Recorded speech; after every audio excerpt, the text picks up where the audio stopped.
2 weeks na po sila ngayon, kaya i-deworm na po namin sila. Ito po yung first puppy ni Yuna na unang lumabas. Ito po ay boy. Ititimbangin po muna namin sila.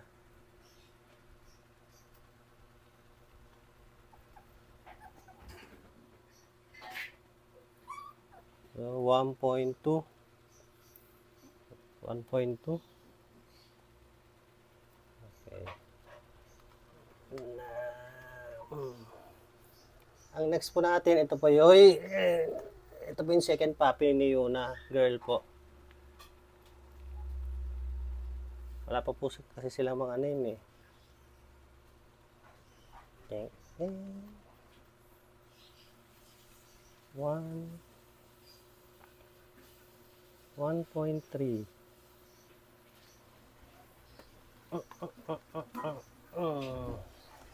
And next po ay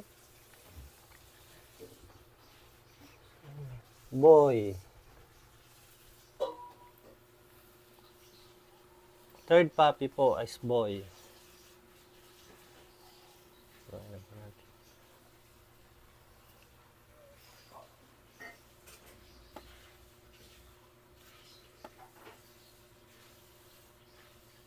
1.9.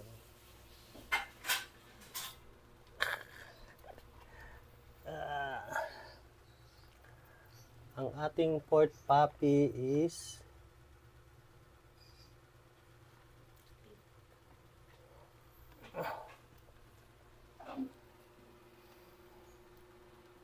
baby girl. Ito pa yung pamport na lumabas sa puppy ni Yuna.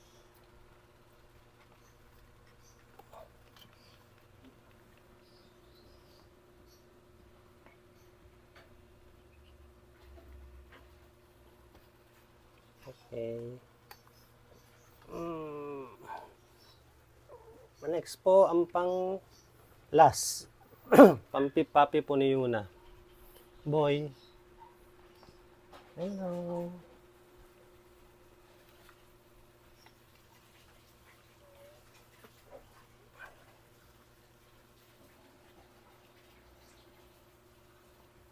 Point 1.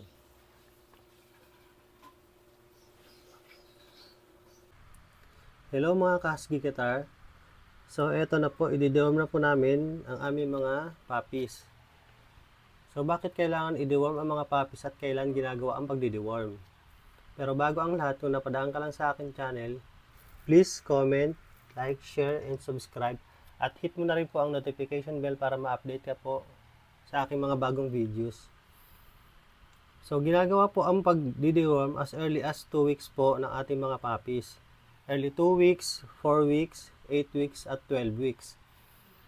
So, pagkatapos po ng 4 na deworming na yun, ang follow-up po ay every 3 months na po. So, bakit kailangan i-deworm ang mga puppies? Mahalaga po yun para mabawasan o mawala ang mga parasite nila na nakukuha na po nila sa pagkain or pagsisip-sip nila. Maaari din po nilang nakuha sa mami nila during pregnancy. So, paano ginagawa ang pagdi-deworm? Importante po ang pagtitimbang.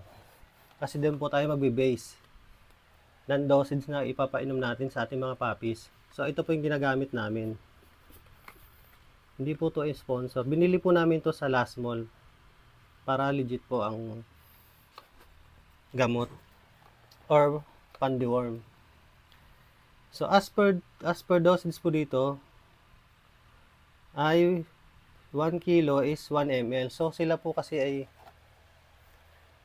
lagpas na po sila ng 1 kilo. So, nagulat po kami na napakabigat na po nila. Kala po namin sa kalahating kilo lang aming mga puppies. So, ayun po, nasa 1 kilo may higit na po sila.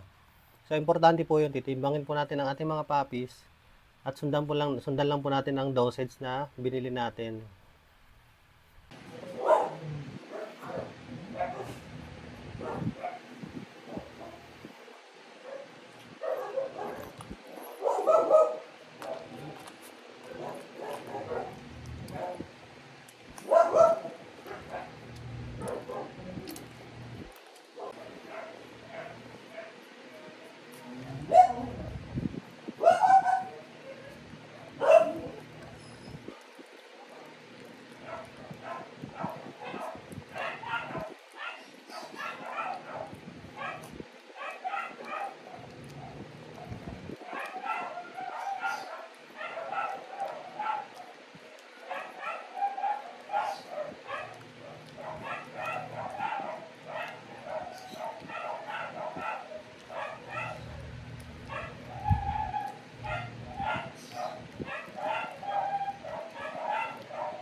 So, maraming salamat po kung umabot ka sa dulo ng aking video. So, antay-antay lang po tayo sa mga update ng ating mga puppies.